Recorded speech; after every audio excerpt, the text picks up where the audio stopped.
Hai, apa kabar semua?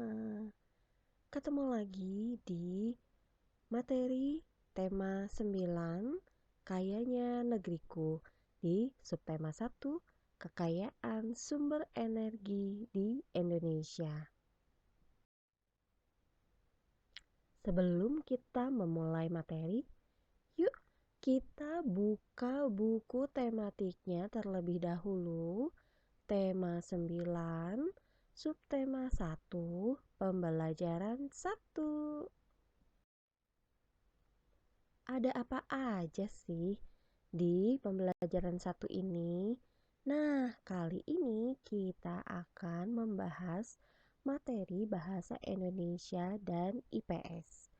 Nah, kita harus tahu dulu nih tujuan pembelajaran dari materi bahasa Indonesia dan IPS ini apa saja.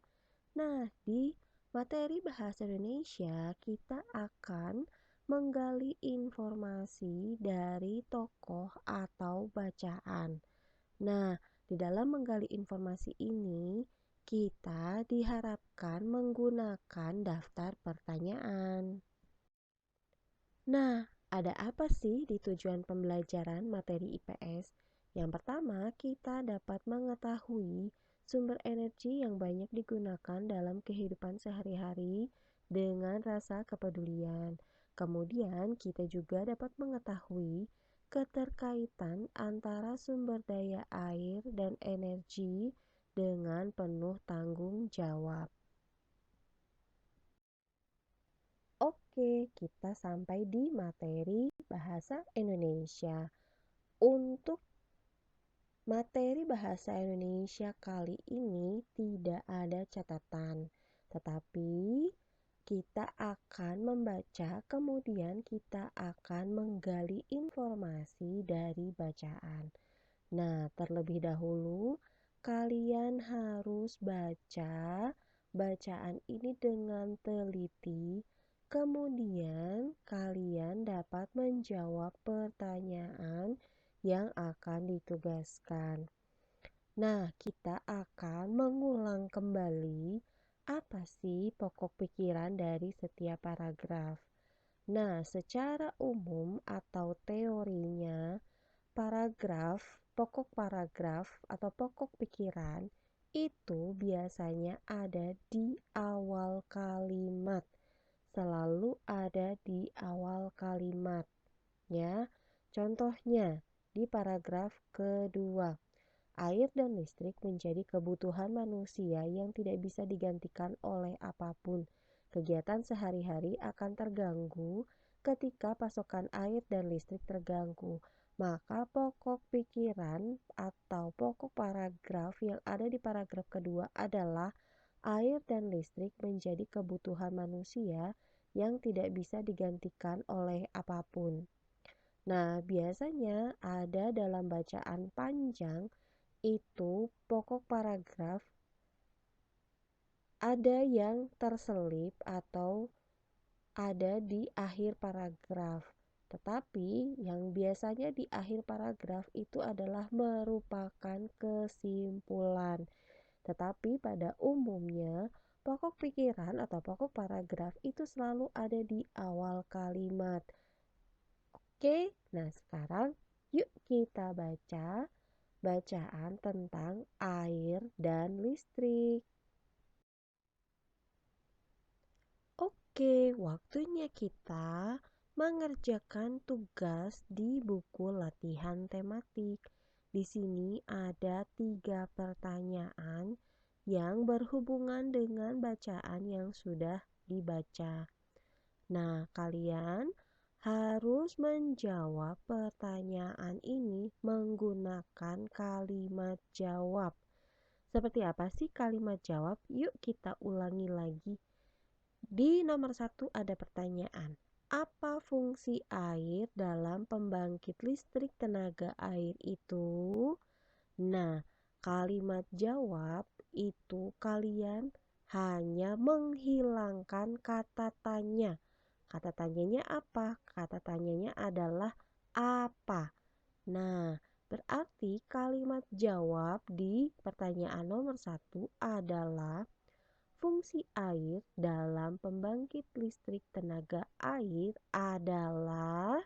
Nah, kalian teruskan di pertanyaan kedua dan pertanyaan ketiga. Kalimat jawab adalah pengantar dari pertanyaan dengan menghilangkan kata tanya. Yuk kita kerjakan tugasnya. Sekarang kita akan beralih ke materi IPS. Nah, biasanya setiap materi selalu diawali dengan catatan. Tetapi catatan di materi IPS ini berbeda. Kenapa berbeda? Kalian dapat mengerjakan catatan sekaligus tugas. Nah, kali ini kalian baca dulu materi IPS-nya. Kemudian kalian akan mengerjakan tugasnya. Nah, kalian baca dulu ya. Baru setelah itu kalian baca instruksi tugasnya. Jadi, jangan dulu dicatat ya. Tunggu tugasnya terlebih dahulu. Oke, kali ini bagian kedua dari catatan materi IPS pembelajaran 1. Kalau tadi kalian sudah membaca yang bagian pertama, nah kalian juga harus membaca terlebih dahulu di bagian yang kedua untuk dapat mengerjakan tugas. Di bagian 1 dan bagian kedua, jangan kalian catat dulu. Kalian harus lihat instruksi tugasnya terlebih dahulu. Baca dulu ya. Oke, kita sudah sampai di bagian tugas materi IPS pembelajaran 1. Nah, di sini kalian diminta untuk melengkapi peta pikiran. Bagaimana kalau ada materi yang tidak ada di bacaan yang sudah tadi kalian baca? Kalian boleh mencari di internet atau buku yang ada. Tetapi ingat, yang diminta hanya dari 5 pertanyaan yang ada. Jadi jangan diperluas atau diperpanjang dengan jawaban-jawaban yang lain. Sebenarnya di catatan sudah ada, hanya tinggal dikembangkan. Nah, waktunya kalian melengkapi peta pikiran yang ada sebagai tugas latihan sekaligus catatan. Jadi, kalian boleh menggunakan peta pikiran dengan bentuk seperti yang ada pada gambar, atau kalian boleh berkreativitas dengan berbagai bentuk yang kalian inginkan. Tetapi karena ini merupakan peta pikiran, ada baiknya kalian juga menghias dengan berbagai warna yang berbeda supaya enak dilihat, dan juga pada saat nanti menghafalkan kita juga semakin tertarik karena eye-catchingnya, warnanya yang sangat menarik. Selamat mengerjakan. Sampai di sini ya materi tema 9, subtema 1, pembelajaran 1.